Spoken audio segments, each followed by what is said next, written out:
今段片可能會講一啲你嘅老師從來冇教過你温習嘅資訊，咁而另外咧，亦都想幫下大家點樣可以縮窄温習嘅範圍。嗱，記住呢段片講嘅嘢並唔一定係金科玉律，所以咧我戴個頭盔先，我冇叫你冇唔成篇文温。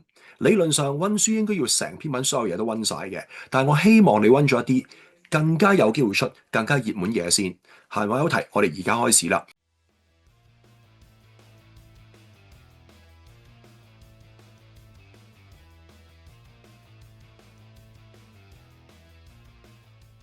嗱，簡單嚟講，今年比較熱門嘅幾篇文咧，包括咗就係勸學、出師表同埋青玉碗。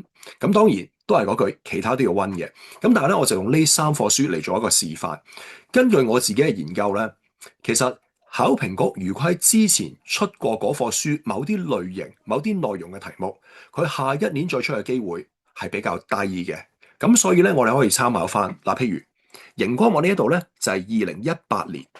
唯一一次出勸學，佢出咗3條題目，咁你會見到咧，學不可以已係全文嘅主旨，佢有出到一啲寫作嘅手法、說理嘅手法，佢有出到。OK，咁而喺內容方面咧，佢就會出咗假舟泣者，非能水也，而絕江河。仲有就係下邊琪琪嘅例子，咁大家會知道咧，呢兩個例子上邊一個係講緊我借咗一啲外力。都可以讀書讀得好啲，係咪？而下邊一個咧就係講緊天分嘅問題。咁所以咧嗱，我認為呢兩個方向佢再出翻嘅機會會相對低啦。咁但係大家會知道，其實勸學呢一課書佢有好多唔同嘅內容噶嘛。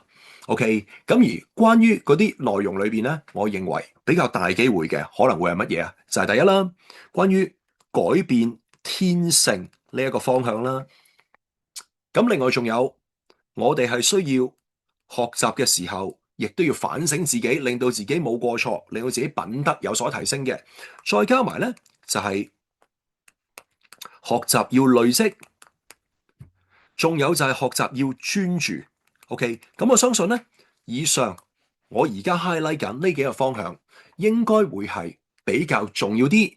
咁我覺得咧，如果大家去溫書嘅時候，特別要留意下呢以上嘅4大方向，OK。咁而另外當然啦，大家會見到咧，下邊第二題學不可以已，其實就係成篇文章嘅主旨啊嘛。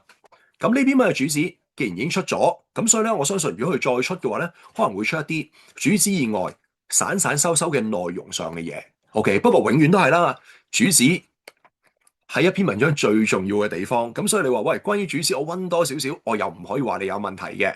係咪？咁而另外啦，落到下邊嗱，嚟到呢一度咧，咁佢上次會問你一啲關於說理手法嘢啦。咁我認為說理手法喺呢篇文裏邊咧，你真係冇走雞嘅。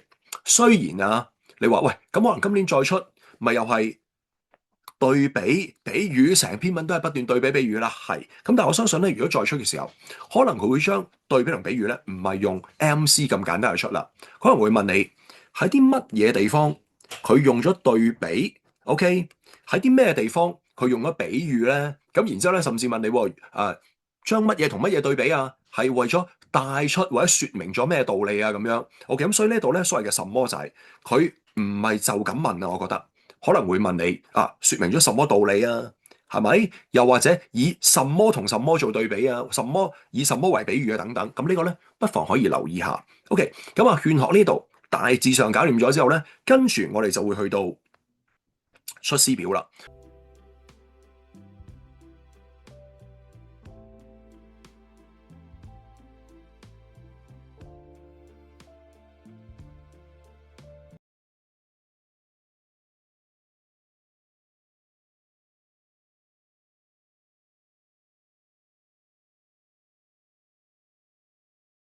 出師表都係2018年出過嘅題目啦。咁當日佢就問你一啲基本嘅內容嘅，譬如問你宮中刑中嗰啲嘢。跟住咧，第二題嗰度就問你關於後主呢個人有咩缺失。簡單嚟講就係後主嘅性格啊，或者後主嘅形象啊，如此類推嗰啲關於人物性格形象嘅題目類型啦。咁我認為咧喺呢一篇文章裏邊可以出嘅方向都幾多嘅。OK，咁第一啦，我哋會知道好多題目係會問你一啲關於作者嘅嘢嘅。但係關於諸葛亮自己嘅一啲同佢背景啊等等有關嘢咧，似乎當日就冇問到啦。咁所以咧，我認為有機會會出啲類似嘅方向。OK，咁而另外啦，除咗作者諸葛亮嘅嘢之外咧，亦都你會見到佢係冇問過你任何關於手法嘅嘢嘅。咁因為其實出師表咧都幾多唔同嘅手法。係嘛？又會引用下史例啊，亦都會咧用下對比嘅手法等等啦。咁所以咧呢一方面亦都要留意。另外仲有第三，頭先我哋都會見到啦。譬如喺勸學裏邊，主旨呢一種咧真係都幾熱門嘅題目啊。所謂主旨就係文章嘅重心內容。OK，咁出師表嘅重心內容。其實佢唔係淨係話啊，我而家要打仗啦，跟住咧我就寫封信俾你咁簡單噶嘛。佢係要表達下自己嘅忠心啊，又想同佢分析下各樣嘢，所以呢啲主旨咧，我認為都係重要嘅。OK，好，咁啊，講完出師表之後咧，我哋可以睇一睇2018年當日。佢仲有問到青玉碗嘅，唔好意思啊，其實頭先出師表咧仲有一題噶，不過呢一題咧就唔知點解擺咗嚟呢一頁，但係唔緊要啦。反正頭先都已經講咗出師表嘅重點啦，跟住想同你講下2018年亦都出咗青玉碗。咁喺下邊嗰度青玉碗佢問咗兩題嘅，咁啊有一題咧就要你摘錄原文，咁其實咧就係最出名默然回首嗰一句啦。咁呢一題冇乜特別，但係下邊咧你會見到佢就問咗你一樣嘢，就係當時作者書述乜嘢情懷。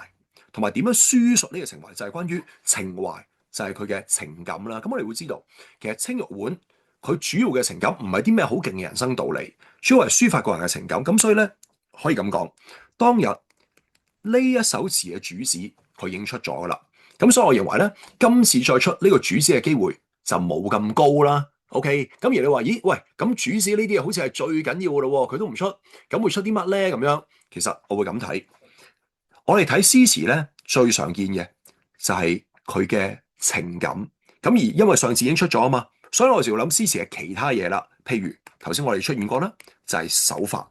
OK，咁青玉碗呢一首詞裏邊咧，有好多唔同嘅手法，嗰啲咩比喻啊、借代啊、誇張啊，乜都出到齊噶啦。咁所以咧，關於嗰啲最基本，譬如作者點樣描寫人物啊、描寫景物嘅手法，我諗大家要溫熟佢啦。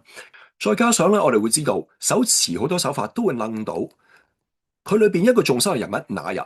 咁而呢個那人大家知啦，除咗係作者好想追求嘅一個女仔之外，亦都係象徵住作者自己噶嘛。咁所以我認為關於那人呢個概念咧，亦都係要溫熟佢。